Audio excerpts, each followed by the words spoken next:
Flag of the United States of America and to the republic for which it stands, one nation, under God, indivisible, with liberty and justice for all. All right, well, thank you everyone for hopping on here and joining us for the workshop. We'll get started with a brief update from Mr. Rosie on what's going on. Thanks, everybody. Appreciate you coming in, and we'll get started with the business end here in just a minute. Just a quick update. Obviously, we're under unprecedented times, but absolutely amazing as far as the staff response and support of the community, I believe. However, you know, our families are hurting out there, and we are going by the mantra of basically expect the unexpected, because things change all the time. So bottom line is we're closed right now until at least, the key words are at least, April 29th, under the governor's closure. We'll be updating basically every couple weeks.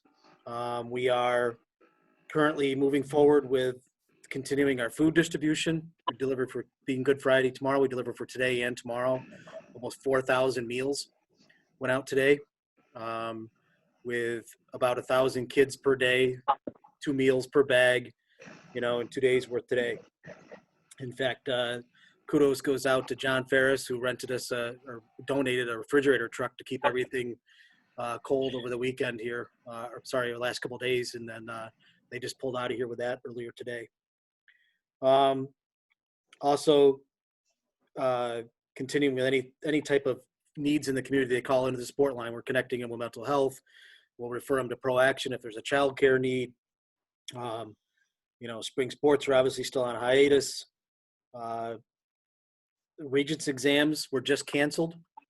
And now with the Regents exams canceled, our staff have been really going through different things, because a student can earn course credit without having to take the Regents exam. And more to come on that. But bottom line is they have the ability to, you know, basically where they would have had to sit for a chemistry Regents or an algebra 2 or whatever, they can get that course credit and not hurt them toward even a higher level diploma like a Regents with advanced designation or with honors. So that's we're in the works of that. Right now, pre-K through 12, they've been doing some reviewing, but obviously this week this all goes to new learning. A lot of remote learning is going on. Kids are picking up their Chromebooks. Even second, third, fourth, and fifth grade are coming to do that this week. Amazing conversations around teachers about what to expect for kids, knowing that they're in pretty horrific situations. It could be just an unemployment situation. Could be they're living out of the area of grandma's house. Could be that they're very close to someone who's sick and going through those type of quarantine situations. But I think everybody understands that, and they're working together in unison. So there's programmatic pieces going together by grade level or department level. The help desk is there to help with all the online support. Obviously, that's the best possible way to involve to minimize any exchange of papers. Wi-Fi has been set up in the parking lot by our tech department. We're working with our neighbors, like the Dorman Library has their password on the window. If somebody wants to come in and do a quick download of materials, and they can drive away without leaving their car and then come back and upload the materials. We're going to continue to promote those type of avenues for kids. You know, next week is a grab and go for the laptops for 2nd through 5th grade. So, you know, it's just kind of like our lunches. You know, we liken it to basically having the t-shirt shooter firing stuff out at them. You know, we want to make sure they get the materials and go from there. The Board of Ed, just in case you hadn't heard, I mean, the Board of Elections for the Board of Education and the budget vote is still at least June 1st. You know, knowing the fiscal year is July 1st, we'll hear more. There's still a lot of debate of what that's going to look like, whether that's mail-in only, whether there's a different process to that. But that's being wrestled with right now, and we'll hear more in the next week or so probably. Instruction-wise, I can't say enough just to let it one more time. We're doing welfare checks with even our local PD and Ryan Sitzerbox to make sure our kids are safe first and foremost. And then we're working through their learning challenges and continuing with the updates so we know which kids have broadband, which kids have access, which kids don't, and investigating that further rather than just taking that word. Maybe they don't realize that Empire Access is going right by their house, or maybe they don't realize that they could do the upload and download using Wi-Fi. But we're going to continue to work through that as well. So in a nutshell, it's been hectic, it's been crazy, unprecedented, and yet I couldn't be more proud of the staff and how they're handling it.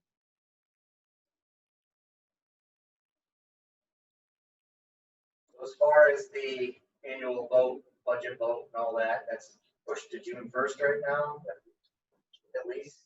At least. Keywords are at least, and some of the issues that are going to come up with that are going to be your village elections, your presidential primary. They're all going to be in that same window. The presidential primary could actually take our voting machines from us.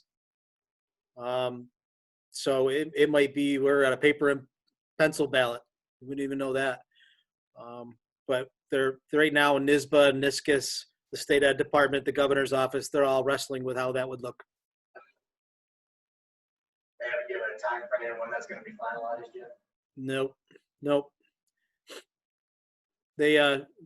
They have been analyzing it. I know that's been a lot of discussion up there with it. But every time we think we have a good window, it waits a week or they surprise us with a call. So we don't know. I am also concerned, obviously the window, once we find out how that's going to look, if we have to have people, what it's going to be to nominate, what it's going to look like for petitions for board members, potential board members, and, even how the election is going to take place, because there's the options of, I've heard everything from absentee ballot only to the board being able to adopt. If you don't go over the supermajority 60% rule, you could just adopt, to having board members roll through the next year, or even affecting a 5-man board going the next 5 years. There's a lot of unintended consequences to every decision they're making, and I think that's what's taking so long. Anybody else have any questions for Joe on any of the operations that's going on right now? I think people have been, sorry, Amy, do you have one? Oh, you're muted. There you go. No, still muted. Still muted. Good job, Joe. There, how's that? There. You don't, I'll unmute me. You don't unmute me. I have the power. Jim asked me to do that. So all I was trying to do was say, good job, Joe. oh, thanks. That's it. It's really honestly, the staff have been amazing, and it's crazy, all these things that are going on, and you hear more and more of issues of community members, and this stuff is real. Mm-hmm. And all we can do is keep supporting the community. Yeah.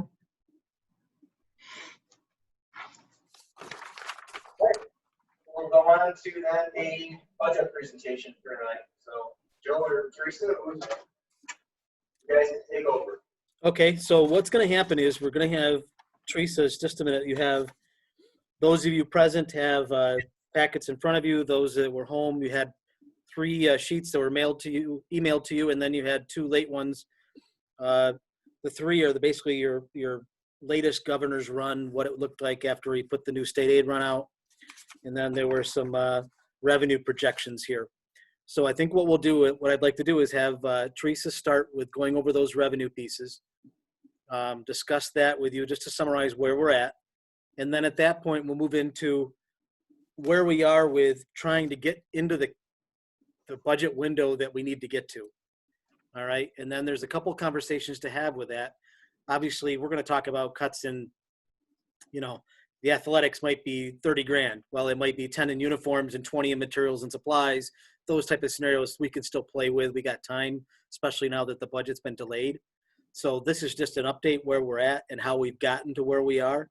And then really would like to have a conversation framed And maybe Mr. President can take over that piece with how you guys want to land with the tax cap, because, you know, if there's quite of a, you know, a range of what could happen if you went to 0% or if you went out to the cap based on the state of our economy right now in the middle of the pandemic, but also what it's going to look like 2 years from now, because this isn't done after this year. So, you know, what you guys are comfortable doing.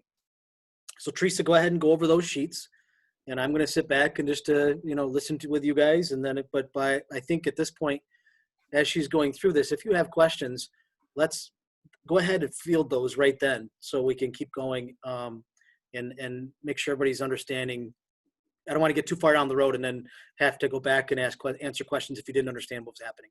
So go ahead, Teresa. Okay, the first sheet that I gave you up at the top, it's the governor's run, comparing last year to the current budget.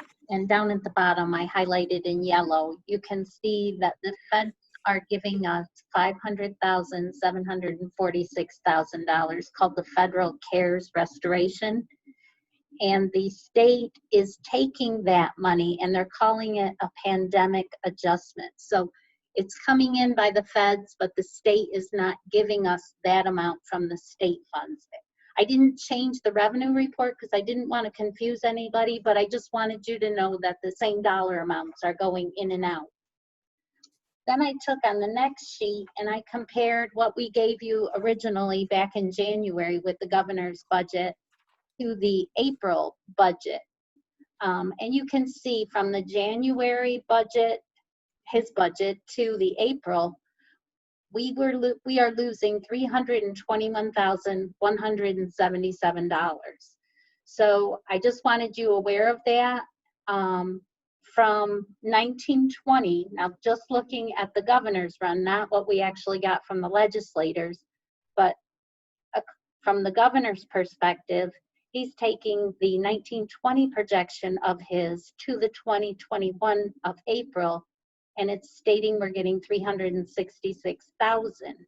But if you actually look at the numbers from the legislative budget of 1920 to the governor's, we're only getting 161,794.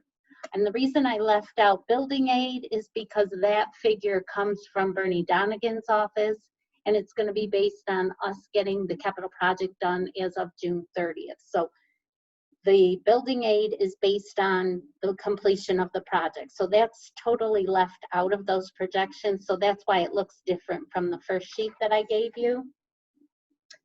The other sheet that I gave you was our original comparison of 2021 all the way back to 17-18 actual. And what I did is I just filled in the numbers because under the current governor's budget, we are going to get the textbook aid, the computer, the hardware, software aid, library aid, transportation aid. So I wanted you to see those all filled in with the basic formula aid compared to what the January run was, where he was just going to give us the basic formula aid. Down on the bottom, you can see I left everything the same, but you know, just so you're aware, we were going to do the tax increase, ERS reserve, TRS reserve, and then the donations for a total of $37 million. The next sheet that I gave you, and if anybody has any questions, holler. The next sheet that I gave you was I took the very end of the budget and I'm giving you the total of our expenses of $37,800, and I took our current revenues of $37,300. So we needed to cut $505,379. So what we did is, these are just suggestions, and like Joe said, you know, we have it as one thing, but you know, you may change it to something else.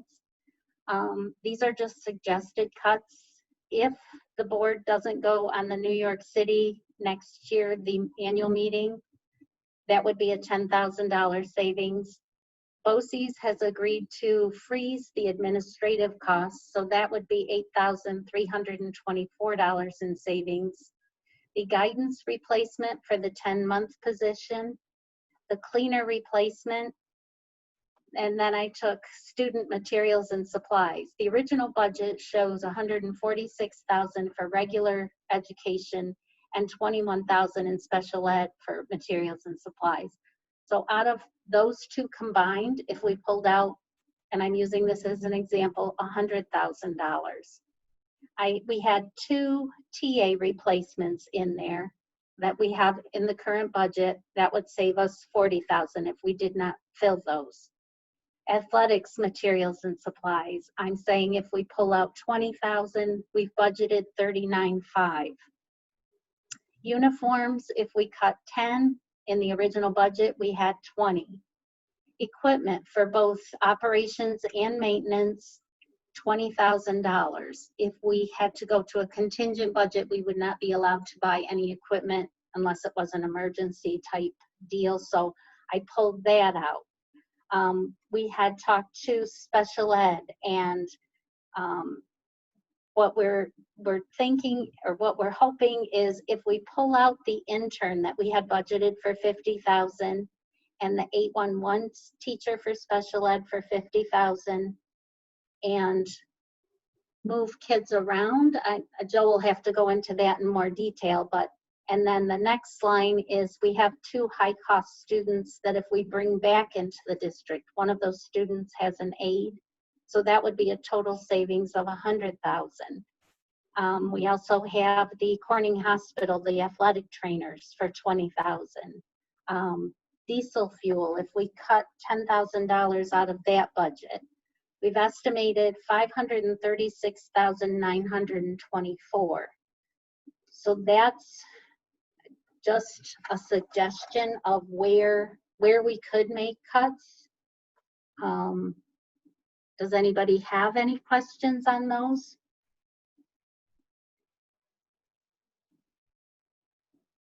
Yeah, from the cleaner replacement at a time when cleaning is so vital and going to continue to be vital, is that something that we really think that we should be cutting at this point in time?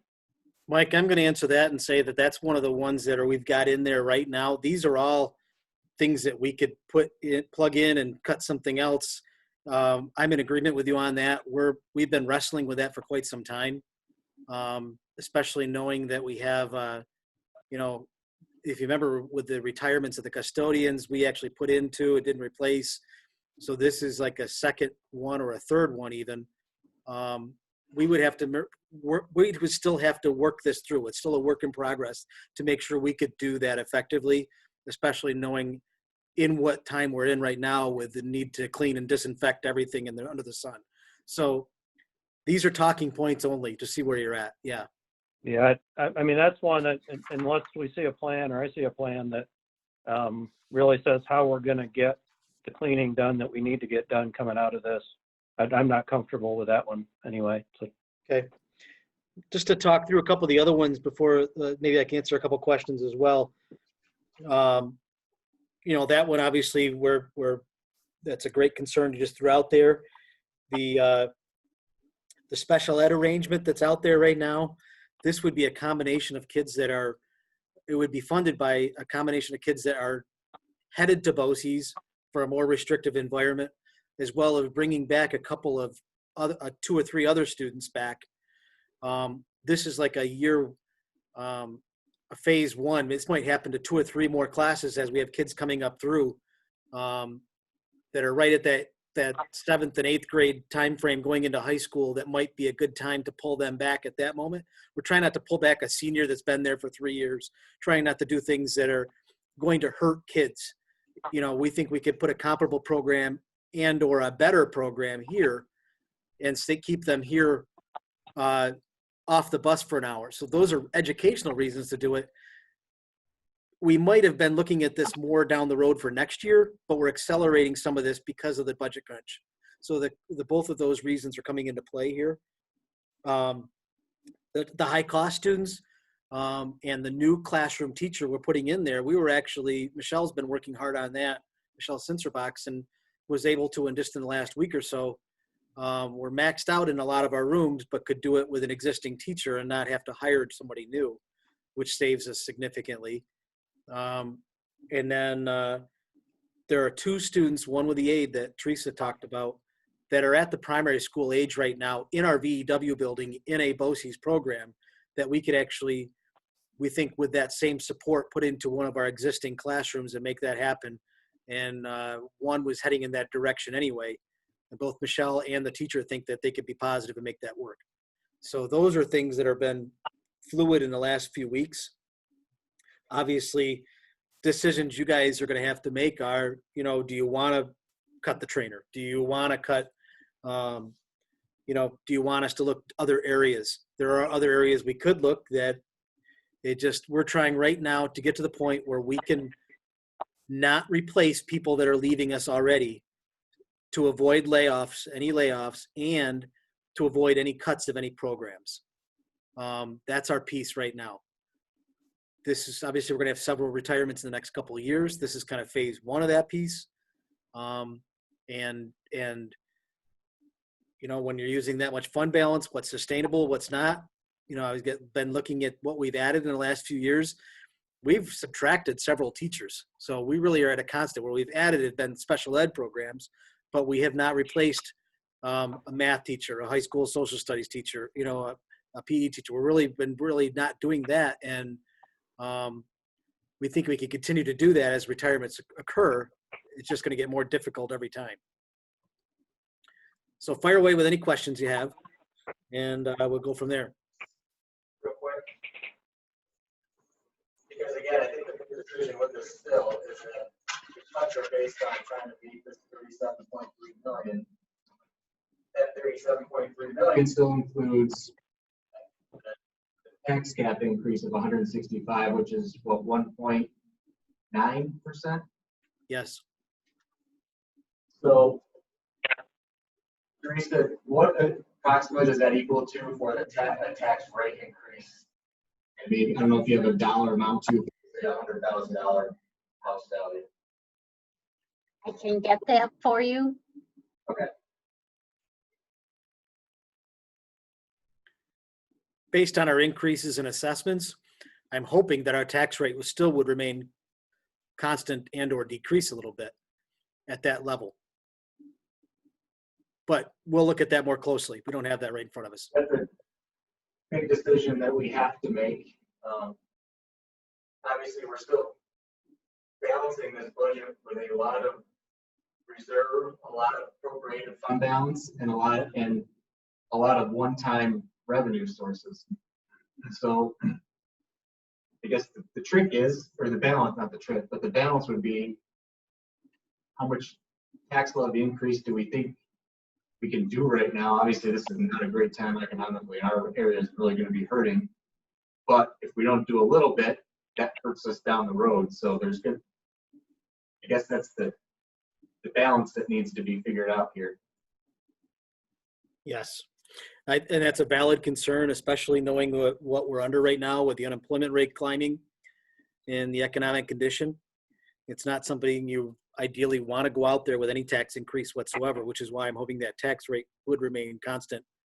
Our issue that we have right now that you guys really need to flesh out is, you know, you have this budgeted on those one-time revenues, like you were saying, and how that's going to look in year 2 and year 3, and the combination of that plus the potential of a pilot coming on, which really wreaks havoc with your tax cap calculation the first year, and then it will help you.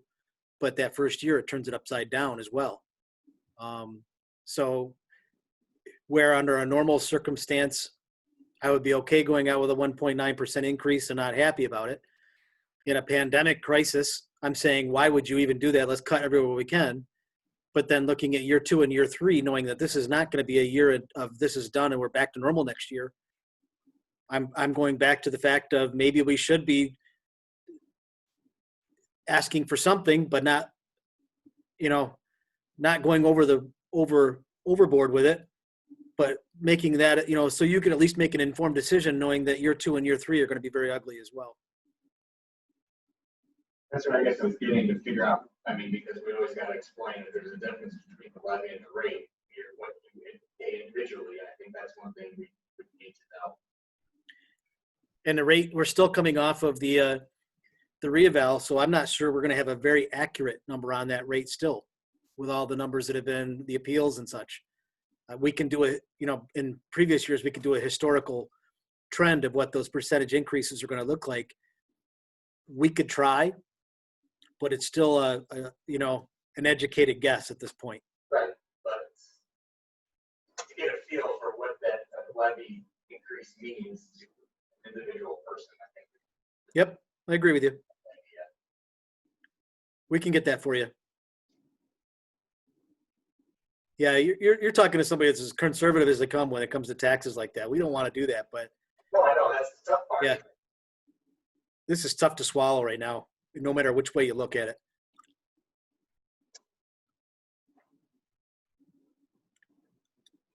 Does anybody else have any thoughts on that topic right now?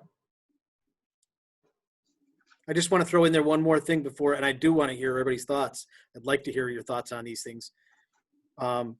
We also are preparing a backup plan, which is very ugly, if there's a mid-year cut, because the governor has made it very clear that in the midst of this, his words right now are, that the state budget is just decimated, use that term, and that, the shortfall in revenue, he has an unheard of, unprecedented power this year going in, where quarterly he can readjust.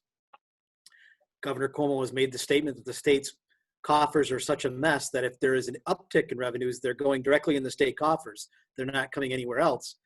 But if there is another downward slide, a continuous downward slide in the economy, and they lose more revenues, the next cuts would be coming across the board at education at the quarterly level. Now, the legislature has a 10-day review of that and can adjust that, but really it comes down to the governor has that unwielded power this year. So we're in the back end of things.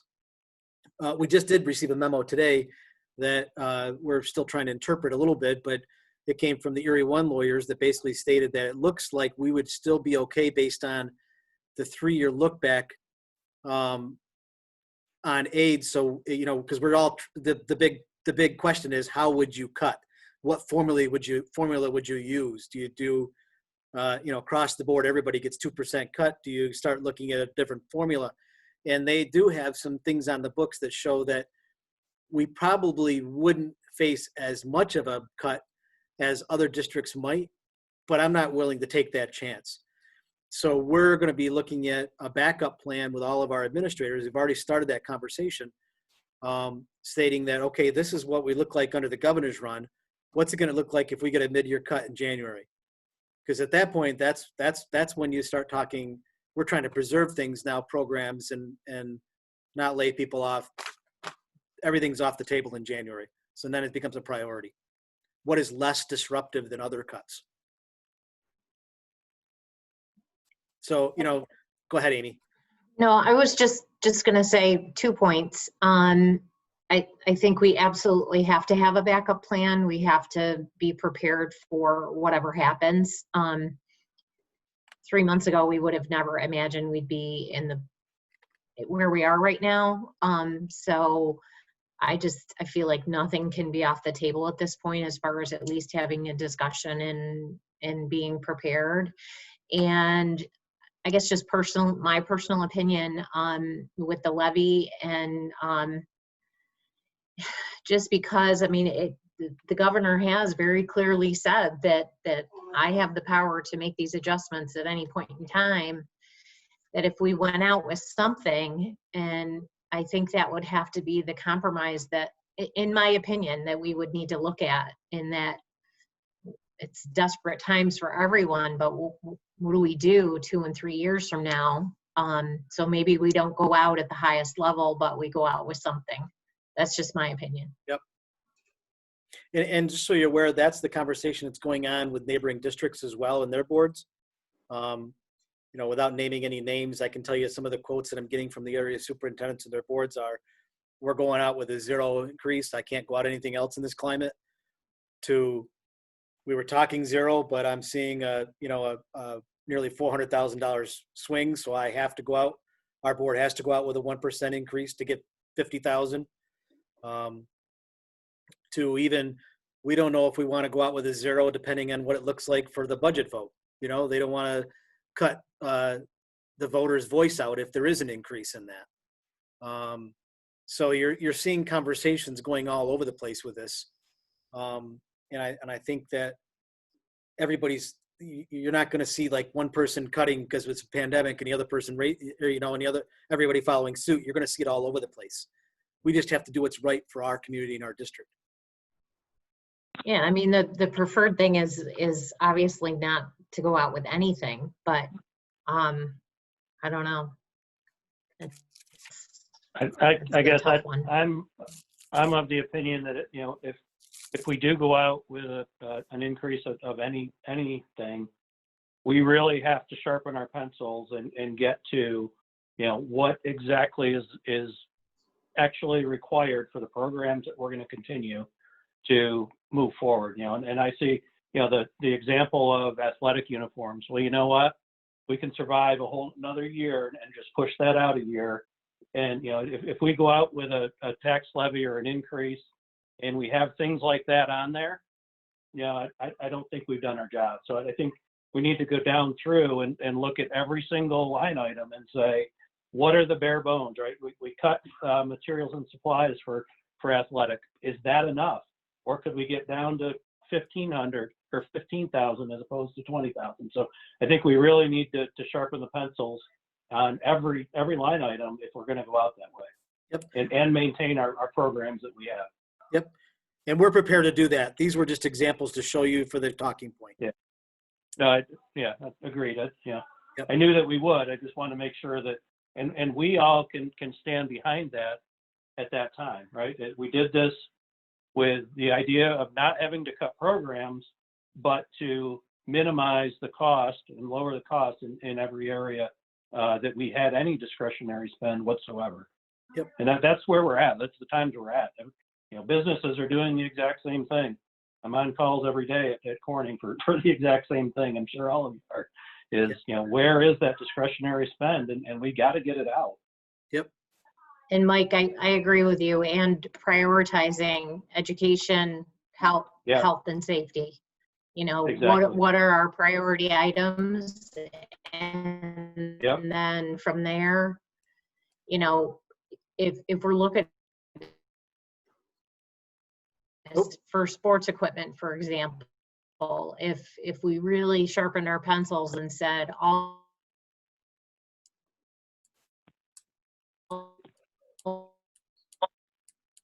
we need are these three.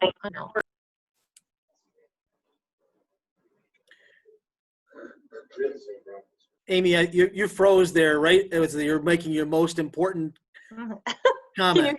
Can you hear me now? Yes.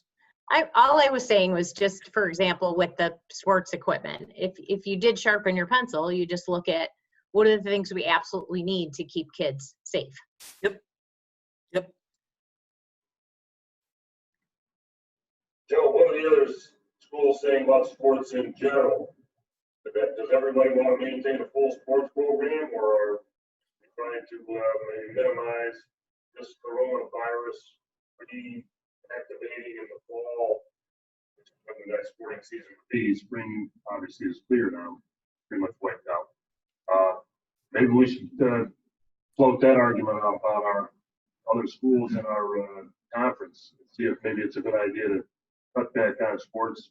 I'm even saying as drastic as doing away with fall altogether, and maybe even winter as an intermediary, short-term, temporary. We're not cutting out sports forever until this kind of goes by. I've not had that conversation with them, but I'm sure it's coming. I can float that out there. Look, we're in the business of educating students. Let's cut what we need to educate and worrying about sports and reintroducing those things as our budget allows. Okay. Teresa, if we've, it's going to be a month here shortly that we've had no kids, we've got to realize some savings from not conducting operations. So what dollar value have we saved by not having folks here? It's got to be in the tunes of tens to 20, 30,000 or better.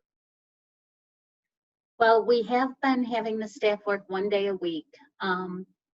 We've been getting meals out, and like I was just talking to Joe today, and my concern is the meals that we're putting out, we're going to be reimbursed the summer rate, which is higher than the average 10-month rate, but there's nobody working at SED, so we can't submit for the March lunches yet. So we're kind of gonna take and do a due to, due from general fund to help the cafeteria to keep buying the items that we need for lunch fund. As far as actually looking at expenses, I have not done anything yet. I was gonna look at them at the end of April. The governor is also saying that he's going to, or he may, take our aid payments and move them back for this year. So we've looked at that. In June, we have our balloon payments, our debt service payments. So those are our big tag items. So we've had discussions on how we're gonna make those if he does, you know, hold them back 30 days, hold them back 60 days. So I'll be coming to you with those just to give you a heads up saying, you know, right now, in order to make the June, and I'm just using this as an example, but if we need to have money that, you know, the state owes us, we haven't gotten yet, we may be taking like a reserve and bringing it in, using it, and then as soon as we get our aid payment back, then we'll be reimbursing the reserves for that. Just, you know, just trying to keep things going because, you know, I don't know if he will do that, but that's one of the things that he said he may, depending upon how the state is. The one thing, Scott, that we, you know, we're still paying as they've asked us to do, so they don't spike the unemployment more of our employees, and we're rotating and minimizing risk.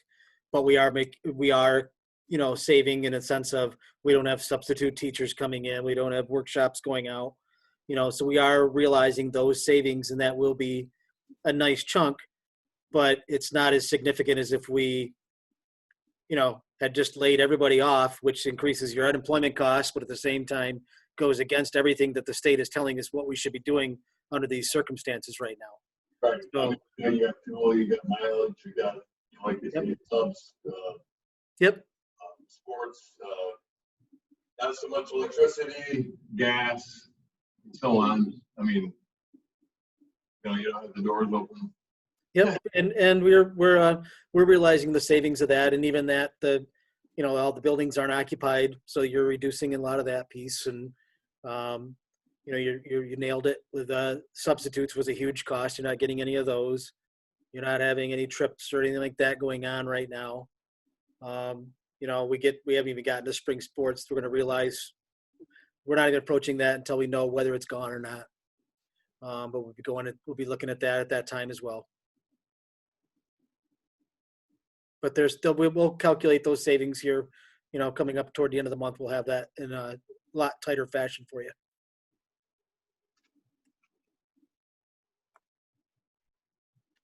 I don't know.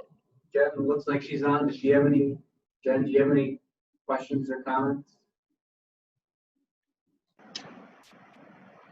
Can you hear me? Yep.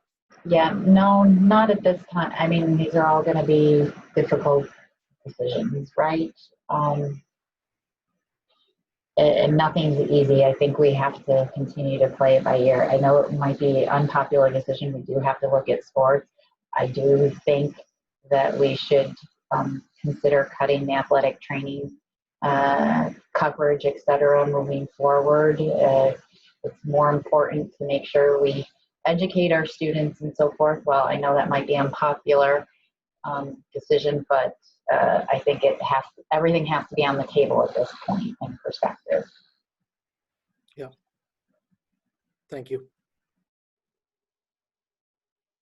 By the way, definitely the Board of Ed is the stuff that should be cut next year. I don't even think they'll have it, but I don't think we try it.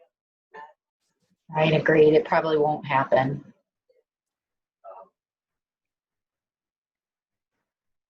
Anybody else right now?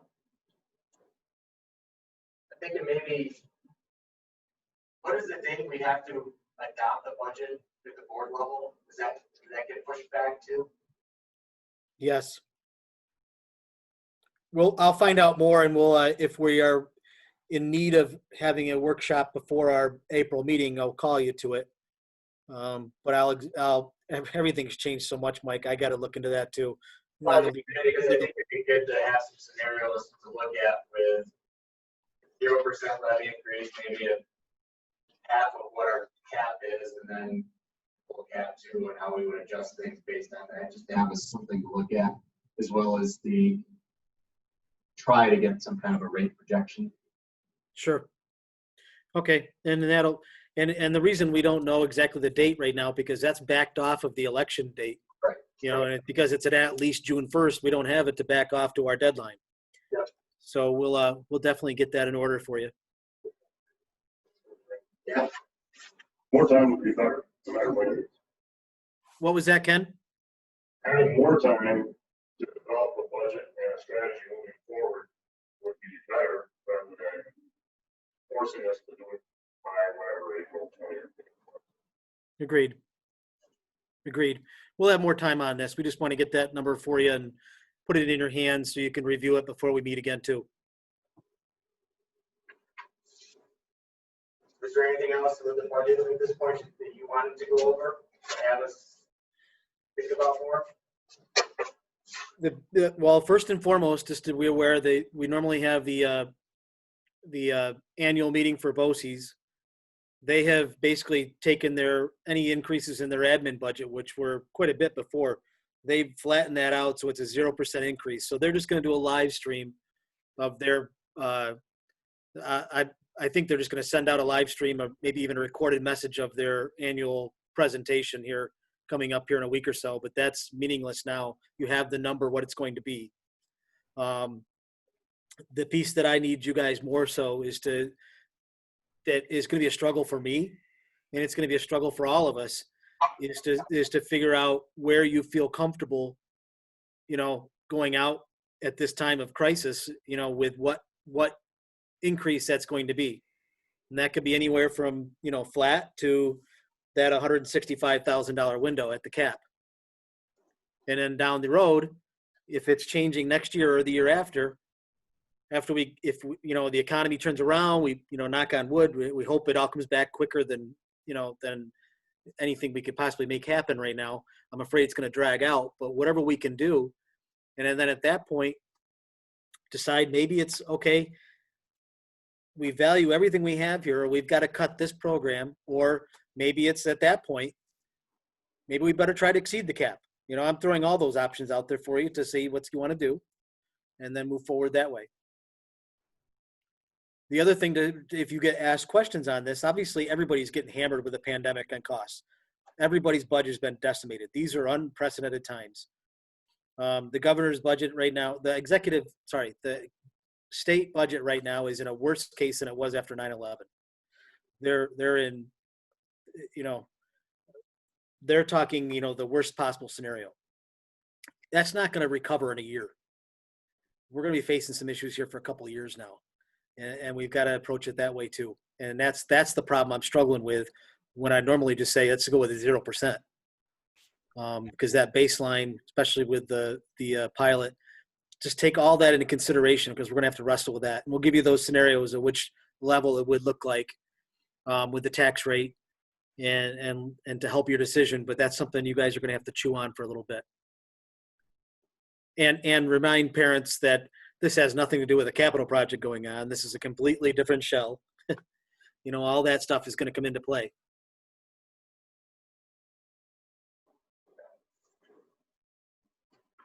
Right now, we're scheduled to meet again. Well, our regular meeting is on Wednesday on April 22nd, correct? Yes. Still at 6:30 and some kind of format. Yep. My guess is it'll look a lot like this, whoever wants to be here. Okay. All right, so I think the next thing though too is, obviously if there's not finalized yet, but to figure out when we actually as a board have to adopt our budget, and we can go from there to see if we need another workshop in between now and the regular meeting. Yeah. Just so that you're aware, what I'll do is I'm going to reach out to our legal team and just confirm that timeline. What I've been told and way I understand it is because it's an at least date, they're not going to tell us anything because we've been told to freeze even our advertising for the budgets until we get that date because that backs off everything that's required. So as soon as we have that info, I'll give that to you. And obviously, you know, if we could get this information to you before the 22nd, if the 22nd is the next time we're going to meet, we'll try to get those scenarios to you, you know, by the end of the week prior. You had mentioned maybe the morning of the 18th, but is that off the table now? Possible budget workshop? I didn't catch that question. I'm sorry. You had mentioned possibly a meeting the morning of the 18th, Saturday budget workshop. I don't see that happening right now, but you know, obviously we'll let you know if that changes. Maybe keep it on your calendar for now. I penciled it out, so I'm not going to come. Okay. Bring the puppies with you if you're working that day. Yeah, no. Jen, Amy, Mike, do you guys have any last questions or comments that you want to bring up at this point? I don't have anything else. I'm good as well. Amy, you were muted. What'd you say? Okay. Mike, are you all set? All set now? Yeah, I'm all set. Thanks. Okay.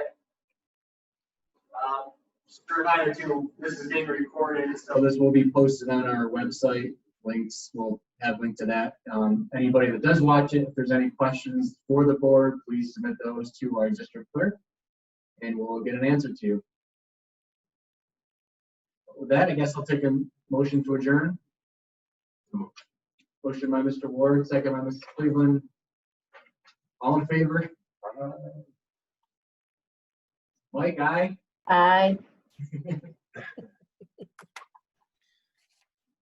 Pass Sorry, I'm here. 7-0. Thank you, everyone. Thanks, guys. See ya. All right. Yeah, stay safe. Be safe. Be healthy, everybody.